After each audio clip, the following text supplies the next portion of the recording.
এবছর আমি ভেবেছি যে কোনো আচারই দেব না, কিন্তু দেব না করে আমি প্রায় 2-3 রকমের আচার দিয়ে ফেলেছি। অল্প একটু একটু করে দিয়েছি।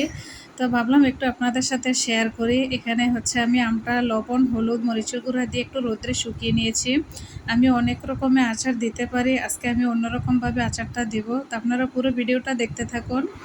এখানে আমি ফ্রাই প্যানে চিনি দিয়ে দিয়েছি। চিনির মধ্যে একটু পানি দিয়ে চিনিটা আমি গুলিয়ে নিয়েছি।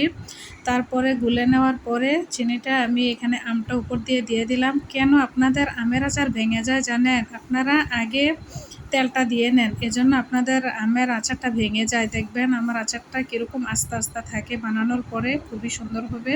তো আপনারা পুরো ভিডিওটা দেখলে বুঝবেন আমার আচারটা কত সুন্দর হয়।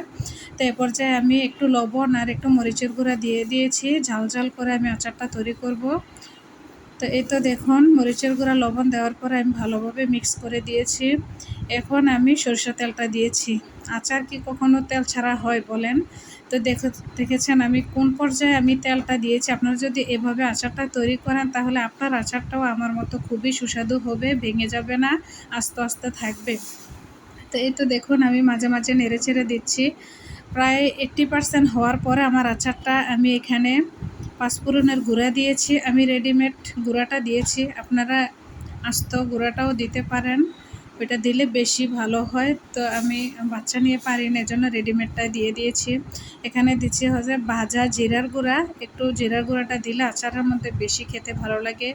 সুন্দর একটা কালারের জন্য এখানে দিয়েছি আমি চিলি ফ্লেক্স।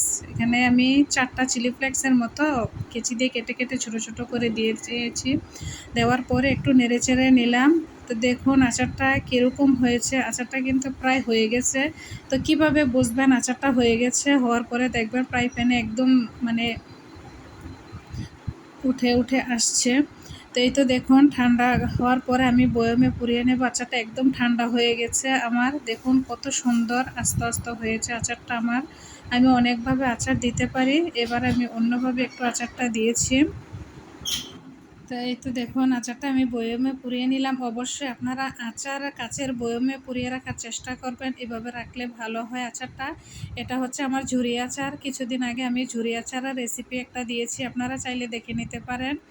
এটাও খুব সুন্দর হয়েছে, প্রায় অর্ধেকটা খাওয়া শেষ হয়ে গেছে। এটা হচ্ছে আমার আগের বছরের জলপাইয়ের আচার, কত সুন্দর দেখুন। আমি কাচের বয়মে রাখি, আচার খুব ভালো থাকে। আজকের ভিডিওটা এই পর্যন্ত, সবাই ভালো থাকবেন, আল্লাহ হাফেজ।